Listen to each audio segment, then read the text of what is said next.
Well, thank you all for that kind clap and introduction there. I'm so grateful to be here with you all today and for the opportunity to speak up here with so many great, impressive youth. My name is Carlos Uriarte, and my preferred pronouns are he and him. I'm the grandson of immigrants from El Salvador and Ecuador who came to this country to build a better life. They instilled in me a profound gratitude for the opportunities this country provided for them, and a sense of obligation to repay that gratitude through service. However, I did not always believe a career in public service would be possible for someone like me. My family moved around a lot while I was growing up, and I spent most of my high school years in a small town in eastern Washington state. Everyone there seemed to be the same, and as a Latino teen, I felt different. I was subjected to regular taunts about my heritage and my skin color. Some of my classmates would pull me aside in the hall and ask how my parents had snuck across the border, and whether we were planning to head back to Mexico after the growing season. And while I was still figuring out my sexuality in high school, I was a theater geek in a small town in the mid-90s, so let's be honest, the gay jokes basically wrote themselves. Thank you, thank you.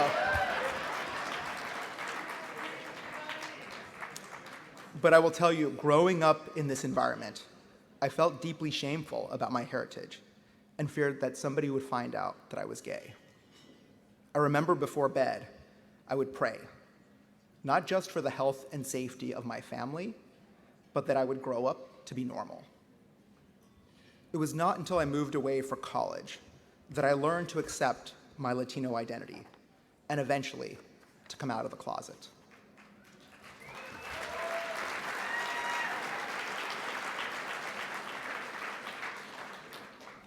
And while I am proud of that journey, it certainly complicated my path to public service.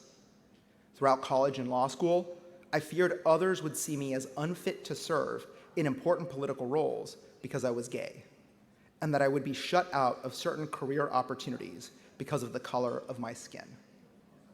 The same fears I had in high school stuck with me. Eventually, I started to seek out mentors and leaders who looked like me or who were members of the LGBT community. I remember showing up for law school and meeting the openly gay dean of students, Gary Clinton. In fact, one of the first events I attended as a first-year law school was a dinner at his house for the LGBTQ students and faculty of the university. And although it was a small gathering, it was reassuring to know there were other people like me in this new community. Gary, and the many other mentors I met throughout my career, encouraged me to pursue my passion and helped me realize I could be proud of my heritage and be openly gay without compromising my ambition for service.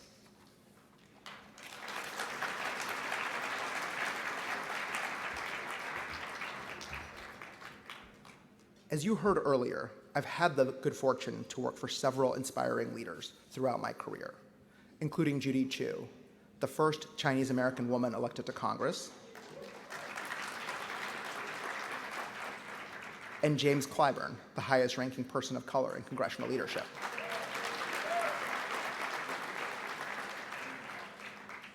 I also had the fortune to work for the late Elijah Cummings during his tenure as ranking member on the House Oversight Committee. Another great leader. But I will never forget how he would admonish us that we are here for, and I quote, only for a minute, and that we will soon be dancing with the angels. These words were in my mind when I agreed to accept the nomination to serve as an Assistant Attorney General at the Department of Justice.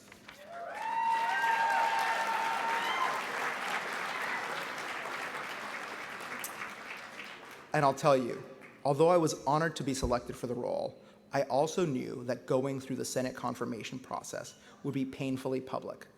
And as I considered subjecting myself to this process, I could not help but think about the shame and fear that I felt about my identity while I was growing up. This summer, I was confirmed by the United States Senate, And at my confirmation hearing, I spoke about the importance of my heritage in driving me to public service.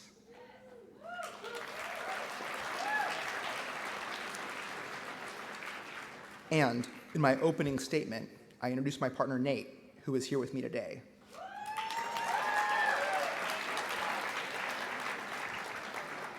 I'll tell you, I could not have imagined doing those things as a younger person.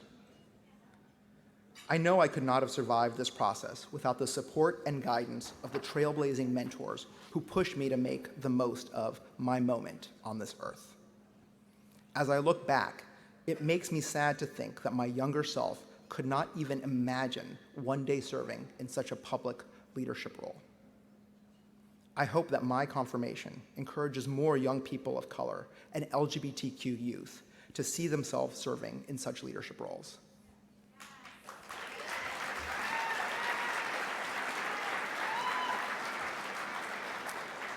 And so that brings me to my passion for SMYAL.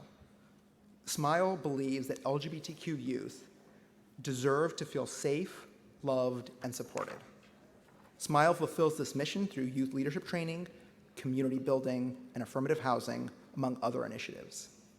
These programs create opportunities for LGBTQ youth to build self-confidence, develop critical life skills, and engage their peers and community through service and advocacy. While I was fortunate enough to grow up in a loving and supportive family, and in fact, my aunt and uncle are with me here today,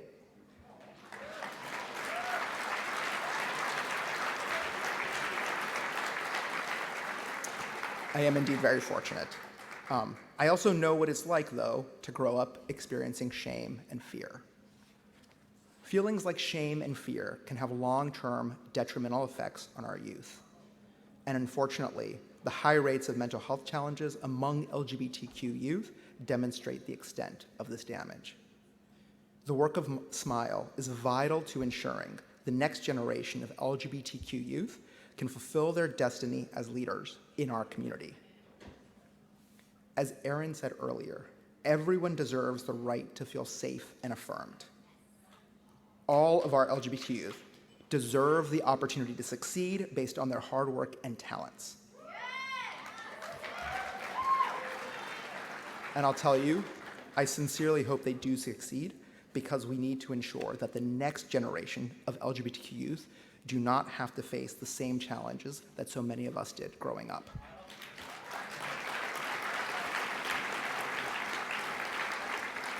Thank you for having me here today, and I look forward to continuing to work with you to support this fantastic work.